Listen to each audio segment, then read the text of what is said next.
Ketika orang meninggal, maka orang Jawa selalu bilang Bali marang kasuwargan jati.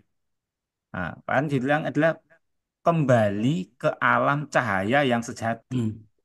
Nah, kalau misalkan kita percaya nggak percaya, namanya manusia itu kan sebelumnya kan tidak ada di dalam dunia, kemudian kembalinya kan pasti tidak ada lagi. Ya, manusia. Sudut pandang Rahayu. Di dalam kita memahami tentang adanya perbedaan-perbedaan tentang kepercayaan atau keyakinan seseorang ini kan terkadang kita itu mudah meyakini segala sesuatu yang memang secara ilmu kasus nyata sebenarnya tidak masuk nih Pak. Contoh salah satunya bahwa kita itu sejak kecil nih Pak saya tidak lepas dari suatu yang namanya doktrin tentang konsep surga dan neraka. Kalau kita bicara tentang surga dan neraka ini kan sumbernya dari Nusantara itu sendiri ya Pak. Secara bahasa mungkin negara lain tidak mengenal tentang surga dan neraka. Nah, konteks tentang surga dan neraka dalam ilmu kasus nyata itu seperti apa Pak Cahyaji? Ya, kalau kita bahas yang diajarkan oleh sesepuh-sesepuh, ya berhubungan dengan swarga dan naraka. Jadi kalau kita bahas misalkan kan swarga ini kan juga istilahnya kan bahasa Sanskerta. Kemudian naraka ini kan juga bahasa Sanskerta juga. Nah, di situ disampaikan juga adanya istilahnya swarga loka dan Yomani Loka. Jadi berarti kan kalau swarga loka ini kan alam cahaya. Nah, kemudian kalau Yomani Loka ini kan alam kematian, alam siksaan. Nah, kalau misalnya kita bahas seperti ini, kalau misalkan dikatakan sebagai alam cahaya, ini kan sudah suatu sandi ataupun suatu ilmu pengetahuan yang harus kita pahami lebih dalam. Bagaimana nih manusia bisa bercahaya? Nah, percaya ini dalam segala hal, ya otomatis dalam segala tindakannya, perilakunya untuk mencapai suatu cahaya tadi. Kalau misalkan bilang adalah suatu yang dijalankan istilahnya sesuatu yang tidak baik, maka kan dia akan mendapatkan namanya suatu siksaan. Jadi eh, ini misalkan kita sampaikan ya ajarannya seperti ononing naroko lan kaswargan, adanya neraka dan kaswargan. Gampangane wong ngomong neraka iku kahanan kang ora kepenak. Jadi neraka itu dikatakan sebagai keadaan yang tidak enak. Kahanan kang ora ayem, keadaan yang tidak tentram. Kahanan kang tansah kemrungsung, keadaan yang selalu apa? Bergejolak hatinya.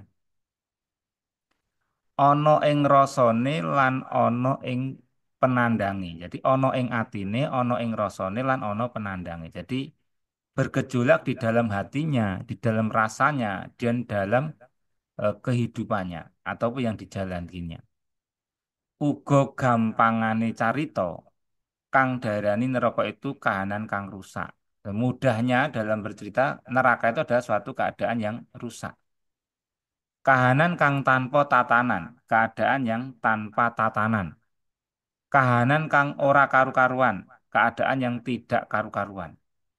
Mula ing kono diarani kahanan kang wus bubrah, maka dikatakan suatu keadaan yang sudah rusak. Mula yen jeneng sira pengin tumuju marang kabecikan, maka jika kita ini ingin menuju ke dalam yang kebaikan, ya wis sakmestine bakal oleh kabecikan, maka semestinya kita akan mendapatkan kebaikan. Ning yen seneng tumuju agawe rusak, ketika kita ini seneng melakukan sesuatu untuk hal yang rusak, ing kono sejatine wis tumekaning naraka ya kahanan kasengsaran. Di situ sebenarnya sudah nyampe pada kehidupan yang dikatakan sebagai neraka atau kesengsaraan. Nah, di sini ini yang berhubungan dengan kenyataan yang kita alamin lah, yang istilahnya tidak usah terlalu jauh-jauh kan, istilahnya Ya, adalah kenyataan kan gitu loh. Ketika orang pikirannya tidak tentram, itu kan juga sudah tidak enak di dalam betul. kehidupannya. Kemudian bergejolak. bergejolak hatinya. Kalau misalkan hati itu misalkan tidak enak, bergejolak, terus rasanya nggak karu-karuan, itu dalam hidup pun juga nggak enak, gitu loh. Hmm, Meskipun makanannya enak, itu pun kadang juga nggak dimakan, loh, gitu betul, loh. betul. Jadi kalau hatinya aja lagi susah atau hatinya bergejolak, ya kan, ataupun lagi marah, mau dikasih makanan yang enak kayak pun nggak akan dimakan, gitu loh. Nah, orang marah-marah contoh lah kasih makanan yang paling mahal ya nggak dimakan, ada yang marah-marah kan gitu, tapi yang rasanya Betul, nggak enak. Jadi kan betul. semua tergantung dari hatinya. Terus dikatakan juga di dalam ajaran leluhur kita bahwa keadaan yang rusak, keadaan yang tanpa tatanan, dan keadaan yang tidak beraturan, ya kan, itu sudah merupakan suatu keadaan yang rusak atau menuju keadaan yang bubrah atau rusak.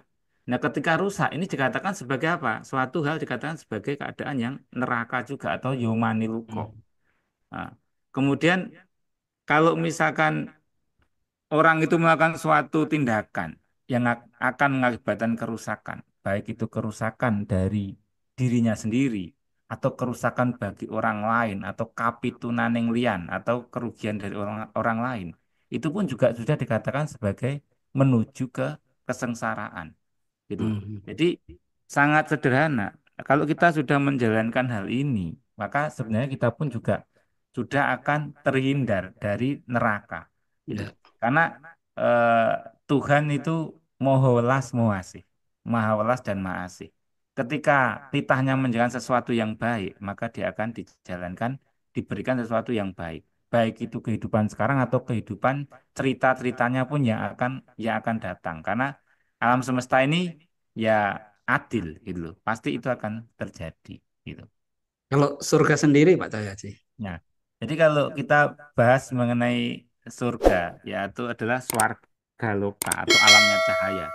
Kan dibilang istilahnya kan eh, ketika orang meninggal, maka orang Jawa selalu bilang Bali marang kaswargan jati. Nah, kan dibilang adalah kembali ke alam cahaya yang sejati. Hmm, Nah, kalau misalkan kita percaya nggak percaya, namanya manusia itu kan sebelumnya kan tidak ada di dalam dunia, kemudian kembalinya kan pasti tidak ada lagi. Ya, manusia ini adalah sesuatu yang gaib juga, gitu loh. Karena kan kalau nggak gaib, ya manusia bisa bikin manusia dengan alat atau apa kan bisa jadi manusia, tapi kan nggak bisa, karena betul, saking betul. gaibnya atau saking uniknya manusia nggak bisa diciptakan dengan seperti peralatan-peralatan yang ada.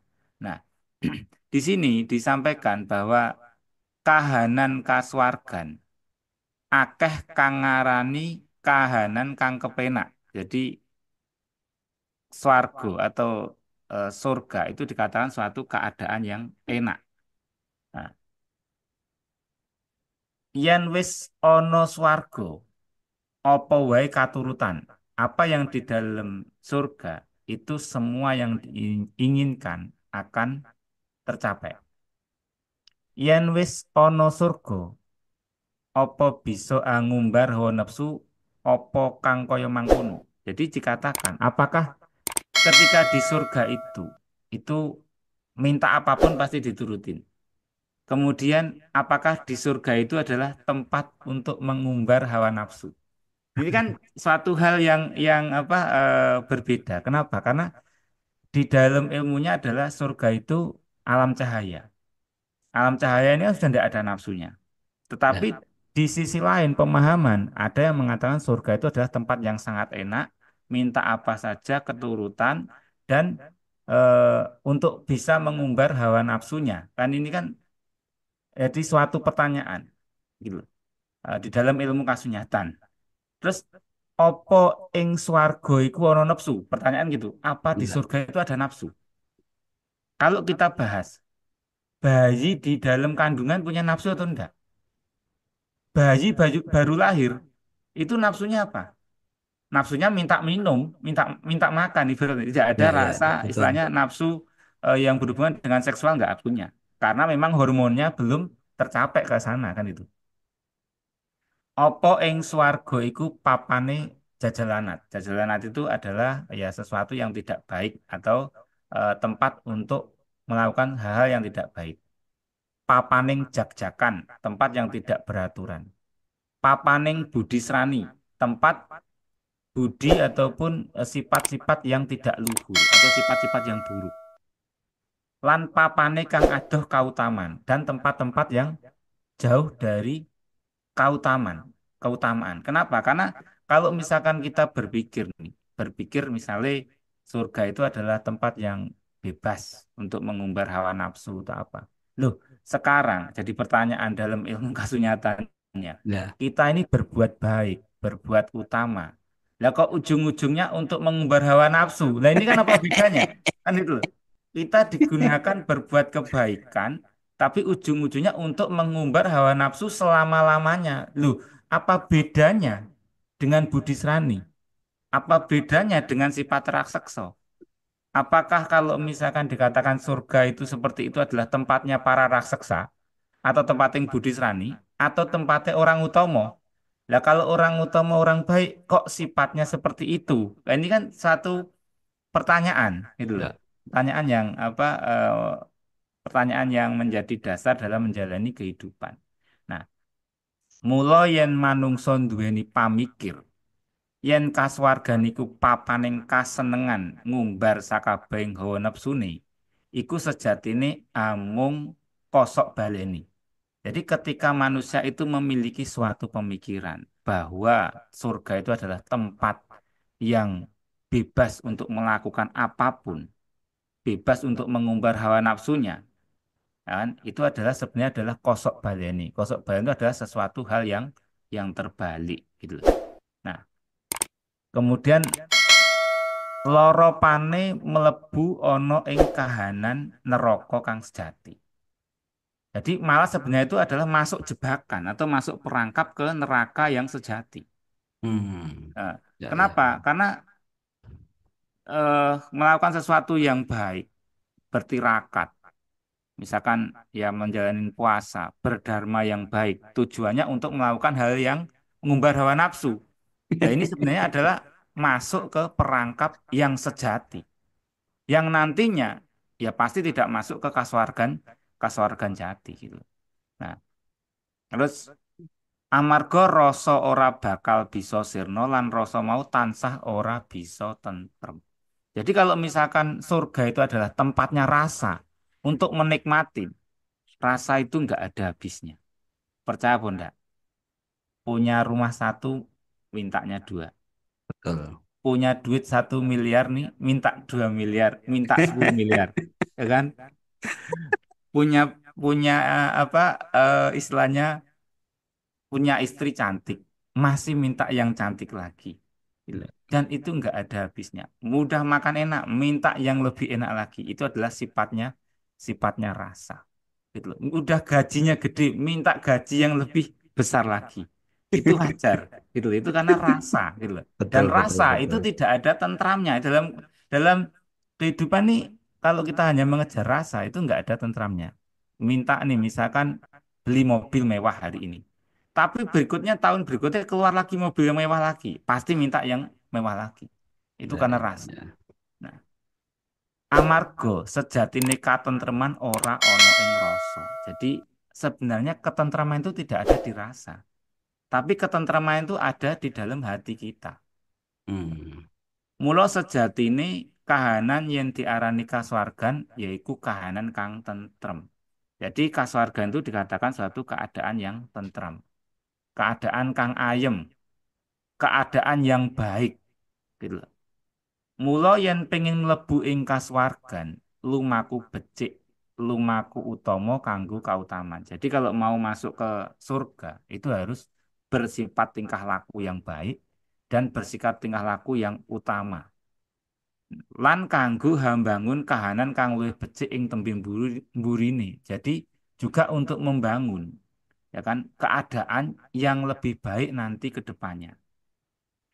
Ing mangkono, surasane kasuwargan minangka katentreman kang sejati. Jadi kalau sudah seperti itu, nantinya akan mendapatkan suatu ketentraman yang sejati untuk masuk ke dalam surga tadi.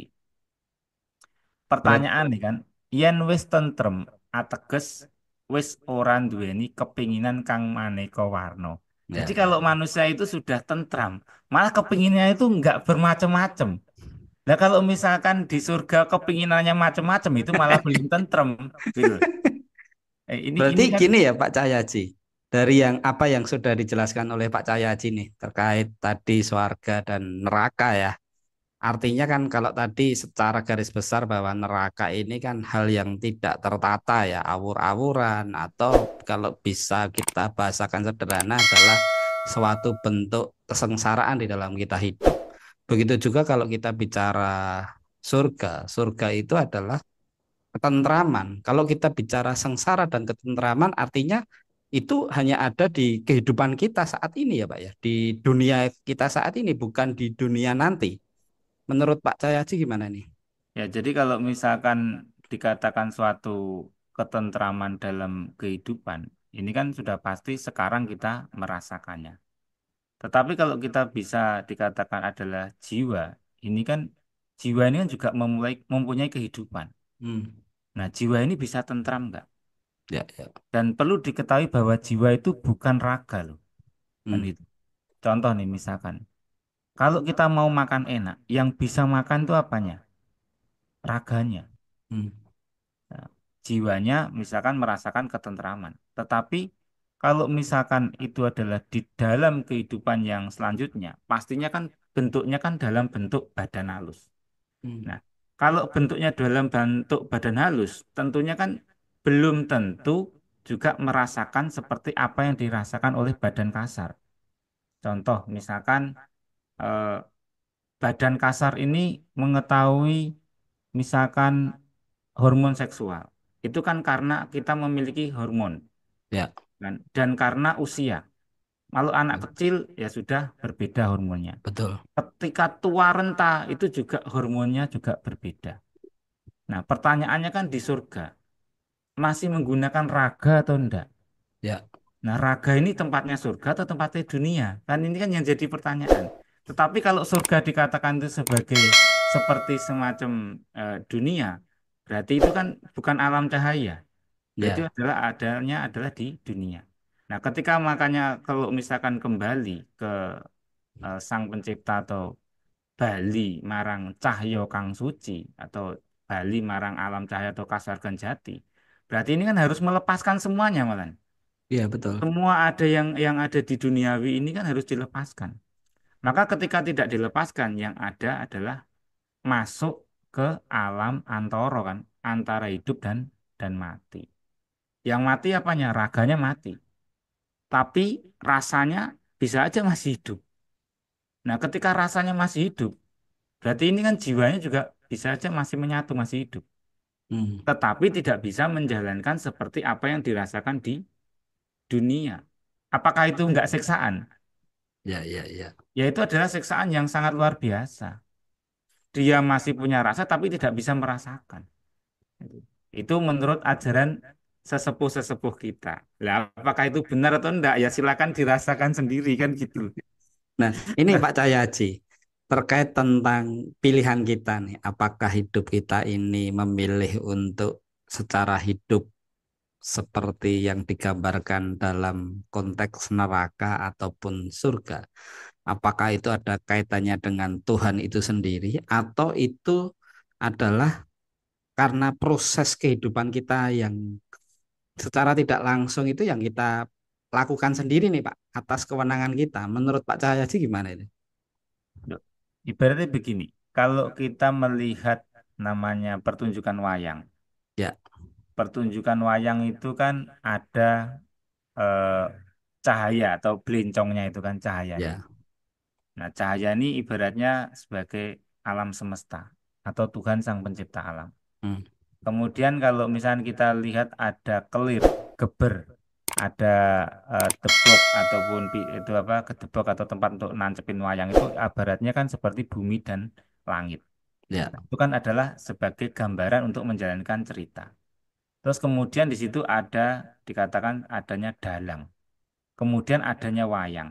Hmm, Nah, wayang ini kan ibaratnya kegambaran dari kehidupan manusia itu. Nah, dalang ini kan dianggapnya sebagai yitmo jati. Nah, dalang ini akan menjalankan sesuai dengan wayangnya. Hmm.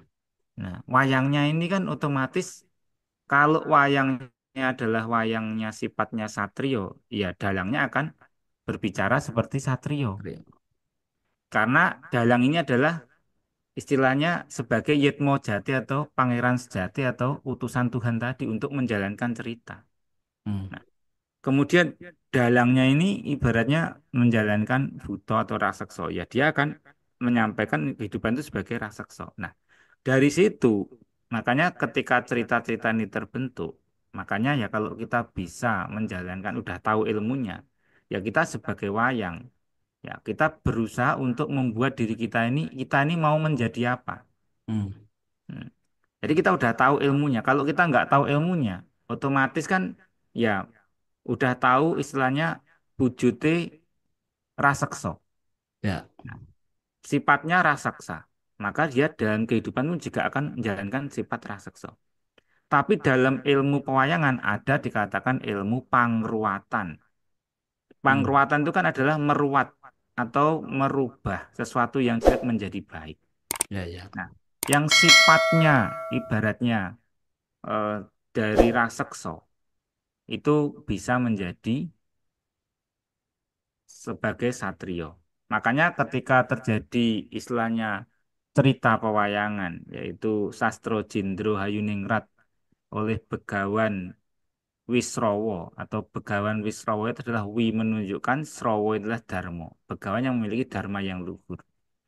Maka ketika Prabu Somali, yaitu istilahnya bapaknya Dewi Sukesi, yaitu dalam ceritanya, karena Sastro Jendro Ayuningrat tadi bisa merubah yang sifat raseksa menjadi sifat satrio, maka Prabu Somali itu sangat percaya dan sangat menghormati Begawan Wisrowo karena Prabu Somali ini dirubah bentuknya dari sifat raseksa menjadi sifatnya satrio. Nah, ini kan apa kita udah mendengarkan nih ilmu kawruh seperti ini. Berarti kalau ya. kita seperti ini berarti kita harus memiliki namanya ilmu kawruh Rojo Haniti Perso. Jadi Hmm. kita ini hidup ya kan, kita sebagai rajanya. Nah, Niti Perso ini berarti kita harus melihat diri kita. Apa yang sudah kita kerjakan? Yang sudah kita kerjakan ini sipating satrio, opo sipating buto kan gitu. Ya, ya, Nah, ya, ya. kalau sipating satrio berarti nanti dalang ini juga akan menjalankan kita sebagai sifatnya satrio dalam kehidupan kita. Tapi kalau sipating buto, ya dalang akan menjalankan sebagai sipating buto dalam kehidupan. Apakah kehidupan sekarang ataukah kehidupan-kehidupan yang seterusnya. Nah, di sini kan makanya kan kalau misalkan si Pating buto, misalkan ya dia kan itu ngelokor, misalkan ngomongannya juga keras, nggak beraturan. Kalau si paling satrio ngomongannya tertata, contohnya seperti Ya. ngomongannya yang sopan santun itu salah satu contohnya yang berhubungan dengan karakter. Sehingga kalau kita sudah tahu seperti ini, jadi kita mau mengarah kemana? Ini yang berhubungan dengan kenyataan yang kita jalankan. Nah, kalau misalkan wujudnya manusia, ya wujudnya manusia tetap, tetapi dalam arti tingkah laku, perilaku, dharma kehidupan itu pun juga akan berubah. Gitu. Berarti seperti yang dulu pernah kita bahas ya Pak, bahwa tokoh-tokoh pewayangan ini kan menyimbolkan suatu watak ya, dari tokoh satu dengan yang lain ya. Dengan cerita yang tadi Pak Cahya Haji sampaikan, artinya watak kita tuh bisa kita rubah ya Pak ya. Kalau kita betul-betul bisa memahami atau mengenal diri kita sendiri nih Pak. Menurut Pak Cahya Haji gimana itu? Ya, jadi sebenarnya watak itu sudah ada cetakan dalam cetakan-cetakannya, ibaratnya. Tetapi kalau kita bisa mudah memahami ilmu pengetahuannya, maka kan kita juga bisa mempelajarinya dan kita bisa merubah untuk sesuatu yang baik. Hmm. Karena di dalam ilmunya menuju kasuargan jati, istilahnya ada disampaikan wujudmu kang resik dadi resik maneh. Jadi bentukmu yang bersih jadilah bersih lagi. Wujudmu kang apik dadi apik maneh. Bentukmu yang baik menjadi baik lagi. Wujudmu kang sampurno dadi sampurno maneh. Kan itu. Jadi Kamu itu adalah titah yang sempurna, ya jadilah sempurna lagi. Kemudian wujudmu cahyo, balio marang cahyo kang suci. Jadi sudah disampaikan juga. Jadi kalau misalnya kita memahami hal ini, ya kita udah dituntun tuh arahnya menuju menuju ke hal yang menuju ke kaswargan jati nantinya. Seperti itu nantinya. Berarti secara aspek Pak, kembali lagi dengan tadi ya tentang ilmu kasunyatan, bahwa aspek utama di dalam ilmu kasunyatan itu adalah kita itu mampu mengenal diri sendiri ya. Nah, sedangkan aspek ini seperti literasi-literasi yang sudah ada ya Pak ya, bahwa tentang proses mengenal diri sendiri ini berkaitan dengan sangat maraneng dumadi ya. Artinya asal usul dan tujuan akhir kehidupan kita ini mau kita bawa kemana ini nantinya kan gitu kan Pak Cahya Haji, dengan Ya, apa yang sudah disampaikan Pak Cahya Haji tadi, bahwa baik secara apa prinsipnya, bahwa di situ pun kita juga berkaitan dengan konsep sangat paraneng dumati. Artinya kita kembali lagi nih Pak Cahya Haji, bahwa menurut Pak Cahya Haji itu setuju enggak bahwa surga dan neraka itu adalah kehidupan kita saat ini Pak Cahya Haji? ya surga dan neraka ya kehidupan kita yang sekarang dan juga kehidupan kita nanti yang akan kita jalani berikutnya. Karena Hmm. segala sesuatu itu pasti berhubungan. Apa yang kita kerjakan sekarang akan berdampak kehidupan yang berikutnya. Apa Karena yang kita, kita lakukan sekarang adalah dampak dari kehidupan yang sudah kita jalani. karena Gitu. di dalam ajaran leluhur kita, leluhur kita itu mengenal tentang konteks reinkarnasi itu sendiri ya Pak Cahya Haji ya. Ya, jadi tetap mengenal namanya perputaran cokro manggilingan atau Hmm. perputaran dalam kehidupan. Jadi alam semesta itu berputar, ada pagi, siang, sore, malam. Manusia dalam kehidupannya pun juga pasti akan berputar mengalami perputaran itu. Ya, Ya, misalkan ada lahir, muda, kemudian berkeluarga, tua, meninggal, dan lahir kembali. Karena apa? Karena itu adalah siklus dari kehidupan atau nyokro manggilingan. Nah, seperti ya. itu. Artinya Nah, kembali lagi Pak, tentang pilihan kita hidup dengan konteks neraka ataupun surga itu tergantung dari kita sendiri ya Pak, secara pribadi ya. ya, jadi apa yang disampaikan tadi ya tergantung kita menjalaninya dalam kehidupan ini mau seperti apa yang kita jalanin. Konsepnya kita baik, ya tentunya akan menuju hal yang baik. Kalau konsepnya kita dasarannya udah nggak baik, ya kan nanti ketemunya juga nggak baik. Karena manungsa itu titah sampurno kan gitu. Makanya dikatakan dalam ajaran leluhur kita disampaikan manungso titah sampurno.